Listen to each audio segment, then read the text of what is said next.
আজকে কদমতলা কর্তৃক বিধানসভা এবং দক্ষিণ জেলা সোনাচুরি থেকে আজকে আমাদের সিপিএম ছেড়ে আমাদের দলে আজকে ৩৫ জন সদস্য, সক্রিয় সিপিএম এর সদস্য আজকে তৃণমূল কংগ্রেসে যোগদান করেছে। দিদির নাম লিখবেন। কদমতলায় আলম জাহাঙ্গীরের দিদির নেতৃত্বে আজকে কদমতলা থেকে যারা যোগদান করেছে তারা আজকে মমতা ব্যানার্জির নেতৃত্বে এবং অভিষেক ব্যানার্জির সেনাপতিত্বে কাজ করার জন্য আজকে তৃণমূল কংগ্রেসে আজকে যোগদান করেছে। এবং তাজউদ্দিন উনি কদমতলা এবং দক্ষিণের যারা এসেছেন ওনার নেতৃত্বে আজকে সক্রিয় সদস্যরা সিপিএম আজকে তৃণমূল কংগ্রেসে যোগদান করেছে।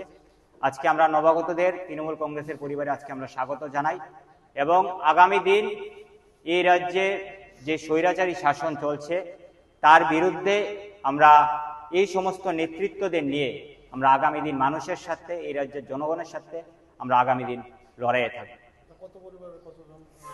আজকে ৩৫ জন সক্রিয় সদস্য তারা আজকে যারা সিপিএম পার্টির সাথে জড়িত তারা আজকে যোগদান করেছে।